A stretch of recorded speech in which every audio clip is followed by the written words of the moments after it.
Jésus disait à ses disciples une parabole sur la nécessité pour eux de toujours prier sans se décourager. Il y avait dans une ville un juge qui ne craignait pas Dieu et ne respectait pas les hommes. Dans cette même ville, il y avait une veuve qui venait lui demander « Rends-moi justice contre mon adversaire ». Longtemps, il refusa. Puis il se dit « Même si je ne crains pas Dieu et ne respecte personne, comme cette veuve commence à m'ennuyer, je vais lui rendre justice pour qu'elle ne vienne plus sans cesse m'assommer. » Le Seigneur ajouta « Écoutez bien ce que dit ce juge dépourvu de justice. Et Dieu ne ferait pas justice à ses élus, qui crient vers lui jour et nuit? Les fait-il attendre? Je vous le déclare, bien vite il leur fera justice. Cependant le Fils de l'homme, quand il viendra, trouvera-t-il la foi sur la terre ?» À l'adresse de certains qui étaient convaincus d'être justes et qui méprisaient les autres, Jésus dit la parabole que voici. Deux hommes montèrent au temple pour prier. L'un était pharisien et l'autre publicain, c'est-à-dire un collecteur d'impôts.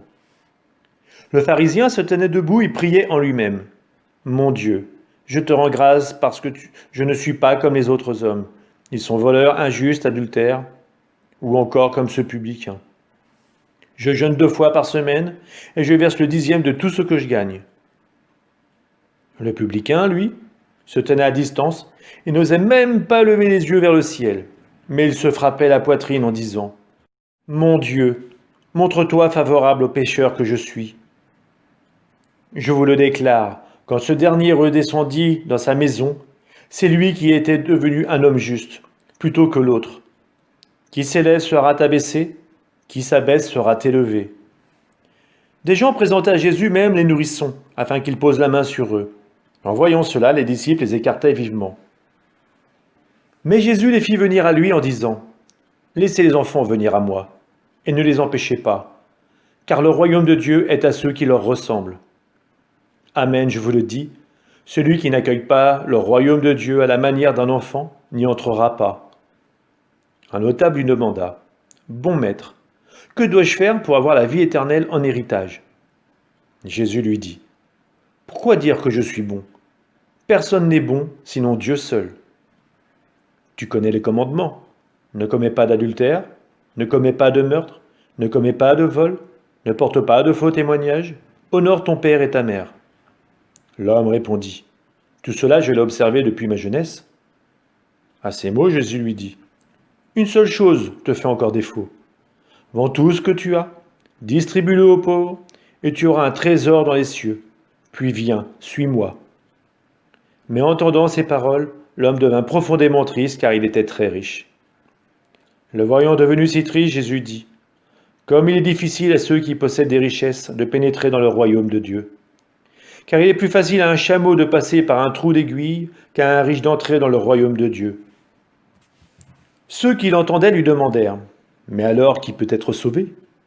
Jésus répondit « Ce qui est impossible pour les hommes est possible pour Dieu. » Alors Pierre lui dit « Voici que nous-mêmes, après avoir quitté ce qui nous appartenait, nous t'avons suivi. » Jésus déclara « Amen, je vous le dis, nul n'aura quitté à cause du royaume de Dieu une maison, une femme, des frères, des parents, des enfants, sans qu'il reçoive bien davantage en ce temps-ci et dans le monde à venir la vie éternelle. » Prenant les 12 auprès de lui, il leur dit « Voici que nous montons à Jérusalem, et que va s'accomplir tout ce qui a été écrit par les prophètes sur le Fils de l'homme. En effet, il sera livré aux nations païennes, accablé de moqueries, maltraité, couvert de crachats. Après l'avoir flagellé, on le tuera, et le 3e jour, il ressuscitera. » Eux ne comprirent rien à cela. C'est une parole dont le sens leur était caché. Ils ne saisissaient pas de quoi Jésus parlait. Alors que Jésus approchait de Jéricho, un aveugle mendiait assis au bord de la route. Entendant la foule passer devant lui, il s'informa de ce qu'il y avait. On lui apprit que c'était Jésus le Nazaréen qui passait. Il s'écria « Jésus, fils de David, prends pitié de moi !» Ceux qui marchaient en tête le rabrouaient pour le faire taire, mais lui criait de plus belle « Fils de David, prends pitié de moi !» Jésus s'arrêta, et il ordonna qu'on le lui amène. Quand il se fut approché, Jésus lui demanda Que veux-tu que je fasse pour toi ?» Il répondit, « Seigneur, que je retrouve la vue. » Et Jésus lui dit, « Retrouve la vue, ta foi t'a sauvé. » À l'instant même, il retrouva la vue, et il suivait Jésus en rendant gloire à Dieu. Et tout le peuple, voyant cela, adressa une louange à Dieu.